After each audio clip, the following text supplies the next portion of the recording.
Good morning, good morning, good morning. How you guys doing? Good morning. This is Good Morning Phlebotomy.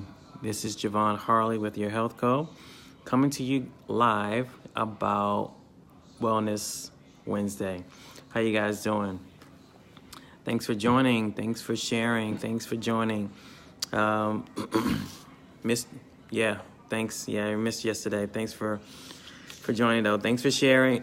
Share on Twitter, share on Facebook, share with those so they can hear about what's happening here on Wellness, on Good Morning Phlebotomy. Thanks for sharing. So I wanted to talk about some things about wellness, and as entrepreneurs, we can get stressed and we can get out of order and unorganized, and I want to kind of bring that back in, reel that back in, and talk about kind of organizing your day. I wanted to kind of talk about like burnt out. Yeah, we definitely can get burnt out. I wanted to talk about, again, kind of reeling yourself back in and getting yourself back set. One of the things that I utilize is a 2-hour workday. And in a 2-hour workday, I prioritize the most important things that I need to talk about. I start by making a list. Thanks, Robert, for joining. I start by making a list. So make a list of those things that are most important for you to tackle. Thanks for the super hearts, Sharetta. Thanks again. I look at what's important for my day. And so I make a list, and I use that as a checklist for my day to start marking off what I need to accomplish. And as I go throughout the day, I check it off, and mentally I am performing an achievement. My mind says I'm being successful. So in that 2-hour workday, I kind of grind it out. And it keeps you focused, it keeps you on task, it keeps the timeline on that you need to have.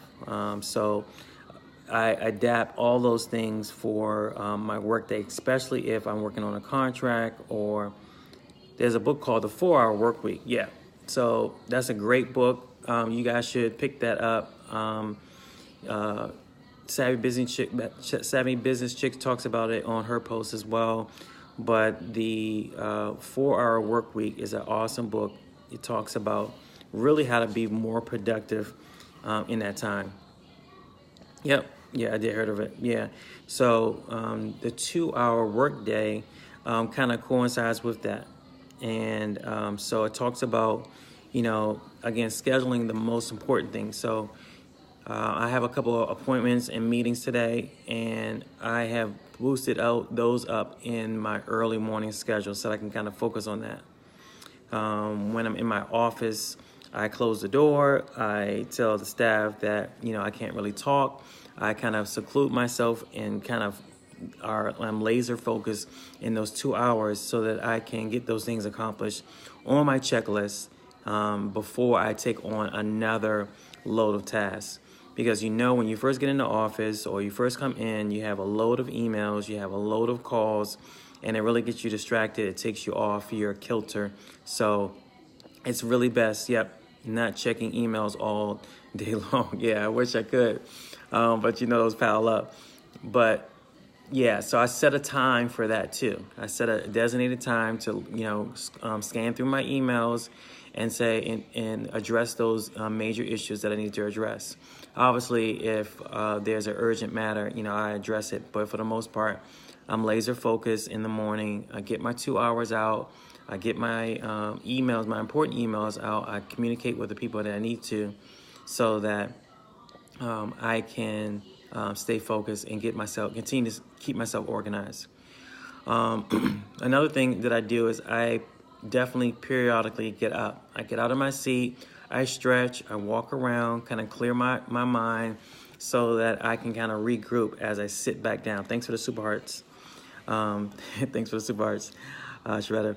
To regroup myself, because just kind of sitting in the same place, your body kind of gets worn, you kind of get, your mind kind of wanders. And so it's best to kind of stretch it out, get some blood flowing through I already had my coffee. How much coffee? A coffee, I I try to limit it to a total of 16 ounces in the morning. So 16 ounces, and then water or my protein shake. All right, so my protein shake has a little booster in it. By the way, since it's Wellness Wednesday, I use a little turmeric and I use a little maca, M-A-C-A, into my smoothies. The maca is a plant root that's supposed to give you more energy, and the turmeric is supposed to reduce any inflammation in your body. So I strongly recommend that. Is a Home Goods or TJ Maxx thing. It's selling a little packet for about $5 each, and it lasts pretty long. So I've been doing that this week. I do feel a little bit more energy. I do feel a different way. It's a little bit bitter, so what I use is probably about a half a teaspoon of turmeric. Yesterday I had some mixed greens, some water, and a little bit of agave. It was a little bitter, to taste, so I added a little bit more agave, to be honest, to kind of sweeten it up a little bit. But for the most part, it was good. The maca brings a nutty flavor to it, so it's actually really good. So I definitely recommend that to add to your regimen for smoothies. So getting organized and being healthy is important. Again, my name is Javon Harley with your Health Co, letting you guys know about excellent and great things that's happening in the phlebotomy world, in the health field as well. And I wanted to focus on organization and maybe that 2-hour work day. And that really breaks down where you'll drink things that don't taste good as a young age. Yeah, that's true. That is definitely true. So I wanted to bring to you guys just some organizational processes that I do. So I make a list. I turn that 2-hour work day into dividing up my time into reasonable portions. So after my 2-hour work day, to get my main things out, I go into breaking the rest of my day down into different sections that's really important. So obviously I set up meetings and I have timelines for my meetings. So I have the conference calls. I focus on that, get prepared for that.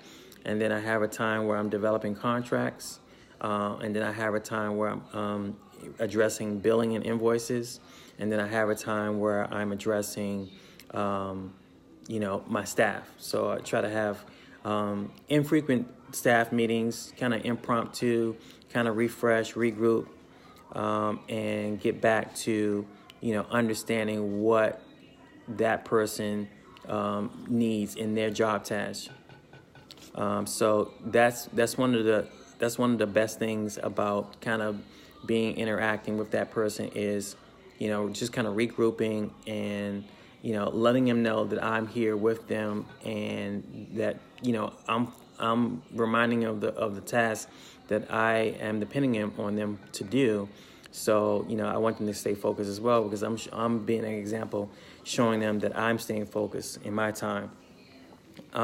Another big thing is what my sister, Savvy Business Chick, does, is that I like that she has designated her workspace. I'm working on that at my home spot. I'm working on my desk and my office space at home. But at like I said, in my office, it's a designated area. Again, I shut the doors. I don't let anybody come in unless there's an emergency for that time period. So definitely in your home space, as an entrepreneur, you definitely need to designate your workspace. So mixing leisure and family and all the other distractions won't allow you to focus fully on those things. So be careful. Yeah, it shouldn't definitely be in your bedroom, because you tend to want to lay back and get comfortable. So you don't want to mix those things up, because you're not focusing on or giving full attention to those things. So if the kids are running around, if the TV is blaring and it's something that's actually capturing your attention, it's not allowing you to focus fully on what you need to do. So I tend to cut those things off, especially when I'm deep into like my contracts and things like that. So I have learned to do that on a regular basis. So thank you guys so much for coming on today. And this has been Good Morning Phlebotomy. If you guys have any ideas or suggestions on some topics to talk about, I've been talking about some really good things, how Apple has jumped into the wellness. I talked about that yesterday, Savvy, about Apple jumping into the wellness portion of healthcare.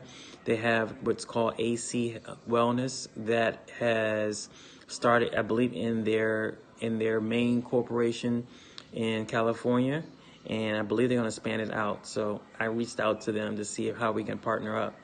I'll keep you guys up to date on that, and just being aware of all these different industries and how it's going to affect healthcare. So love that you guys have come on. Appreciate all the information. Tell us about correcting bad phlebotomists when they're looking for your veins. Oh, you had an experience? All right. So this is a good subject. All right. So this is a wellness thing. Okay. So I strongly suggest that you know your body. The girl was digging in my arm the other day. Okay. So I tend to use the hand that I write with. I go with the ask them which hand do I write with? Do they write with? And smacking. Yeah, I wanted to smack her. Yeah, I know some people look at that, they want to smack you, especially when they're inching. And it's really a skill set. She told me that she had to drink more water. That's a possibility. That's something that's been drummed into our heads. Fluids help increase the buoyancy of the vein, but it doesn't necessarily always mean that you are dehydrated. So that's a big difference. So yes, when you're feeling for the vein, it's best to take your time. So I make sure that the arm is kind of up a little bit, and then I relax it just to make the vein a little bit more prominent. Again, that's a skill that I have done over 20 plus years. I don't go at a 45-degree angle, which is what's taught in school. I go more at a 15-degree angle, which is used when you're giving IV insertions. It's more flush with the skin, and it hurts less as you move forward. I was told to use a baby needle, but she didn't listen. All right, so what you can do in that matter is you can ask them to stop. I really need to, I appreciate, I don't want to say that, your skills aren't good, but in the past I have experienced X, Y, and Z. Can you please use a needle? Can you use the needle of my choice? And that is your right as a patient. If you feel uncomfortable, you can say stop. I would like another technician. I have experienced that in my younger years, and I learned that 9 times out of 10, the patients are right. They know where their veins are. So yeah, you can command your space wherever you are. Don't be afraid. If the phlebotomist is seasoned, I would say, they will understand that nobody wants to get stuck in that way. No, it's already an uncomfortable situation, and the best thing to do is, I always suggest that you take a deep breath, hold it for a few seconds, and relax. And one of the things that I suggest is people close their eyes. If that's just a unconscious thing, when you tense up, when you're tightened, it makes the vein kind of collapse inside the muscle area. Whereas it should be a little bit more prominent, like my finger is, it kind of collapses. So you want to have a relaxed arm. I know they tell you to clench your fist, but there's been studies that shows that when you clench your fist, it actually can elevate the test results because you're putting more stress. Your body has to force blood vessels into a smaller space, into a closed space, when it doesn't have to. So a clenched fist is not a tight fist. That's the difference. So a clenched fist is just a closed fist or a closed hand when you're getting blood. So you should not tense up. Again, you can reference me, 20 plus years in doing this, and they may say I got 15.